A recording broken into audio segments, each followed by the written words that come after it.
Hello guys, നിങ്ങൾക്കറിയാമോ എന്ന് എനിക്കറിയില്ല. പക്ഷേ ഇത് എൻ്റെ ചാനലിലെ 138ാമത്തെ വീഡിയോ ആണ്. 138. ആൻഡ് 138 വീഡിയോസ് എന്നൊക്കെ പറഞ്ഞു കഴിഞ്ഞാൽ നല്ല സബ്സ്ക്രൈബേഴ്സ് ഉണ്ടാവും, നിങ്ങൾക്ക് അറിയാമല്ലോ.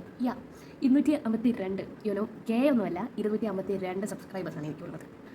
ഏസ്തെറ്റിക്കും ക്യൂട്ട്നെസ്സും നോക്കിയിട്ട് നിങ്ങൾ എൻ്റെ വീഡിയോസ് ഒന്ന് കാണാൻ പോകുന്നത്. കാരണം അതിലൊന്നും തൊട്ട് തിന്നിട്ട് പോലും ഇല്ല. പോരാണ്ട് 252 പേരിൽ ഒരു കാഭാഗം പേരെയും ഞാൻ എൻ്റെ വീട്ടുകാരാണ്. കാരണം അവരെ നിർബന്ധിച്ച് സബ്സ്ക്രൈബ് ആക്കിച്ചിട്ടുള്ള ആൾക്കാർ. പല ടൈപ്പ് വീഡിയോസ് ഞാൻ ഇറക്കി നോക്കി. ലൈക്ക് മോട്ടിവേഷൻ, എവിടെ ഒന്നും ഇല്ലാത്ത മോട്ടിവേഷനൊക്കെ ഞാൻ എൻ്റെ ചാനലിൽ കൊടുത്തു നോക്കി.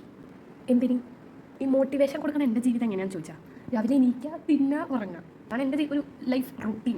ഈ ഞാൻ വളരെ കഷ്ടപ്പെട്ട് ChatGPT ചോദിച്ച് അറിഞ്ഞ് നിങ്ങൾക്കൊരു മോട്ടിവേഷൻ തരുന്നില്ലേ? ഇല്ലേ? ഈ കണ്ടുപോലെ 1K 2K 12 പേര് 11 പേർക്കും നിങ്ങൾക്കൊക്കെ ഒന്ന് സബ്സ്ക്രൈബ് ആക്കിക്കൂടെ? എന്തായിട്ടറിയില്ല.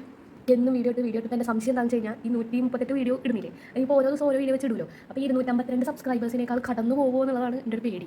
ഞാനിപ്പോൾ വിചാരിക്കുന്നത് ഒരു 251 വീഡിയോ ആയി കഴിഞ്ഞാൽ നിർത്തുക, എന്നിട്ടൊരു 253 സബ്സ്ക്രൈബേഴ്സ് കയറുമ്പോൾ 252ാമത്തെ വീഡിയോ ഇടാം. അതാവും നല്ലത്. യൂട്യൂബിന് വരുന്ന നാണക്കേട് തോന്നി എന്നെ പുറത്താക്കുമോ എന്നൊരു പേടിയും എനിക്കുണ്ട്. ഈ വീഡിയോ കാണുന്നത് ചിലപ്പോൾ 10 പേരായിരിക്കും. എനിക്ക് അങ്ങനെ തോന്നുന്നത്. എന്തായാലും ഞാൻ കുറച്ച് ആശയമുള്ള വീഡിയോ കിട്ടാതെ 10 പേര് 20 പേരൊക്കെ കാണുള്ളൂ. ഞാൻ കഷ്ടപ്പെട്ട് വീഡിയോസ് എടുക്കുന്നില്ലേ, ഇത് കാർക്ക് വേണ്ടിയാ. ഇനിയും നിങ്ങളൊന്നും അത് കണ്ടില്ലെങ്കിൽ എനിക്ക് ശരിക്കും ഭ്രാന്താവും. അപ്പോൾ ശരി, എന്നാൽ ഇനി നമുക്ക് സബ്സ്ക്രൈബ് ചെയ്തിട്ട് കാണാം.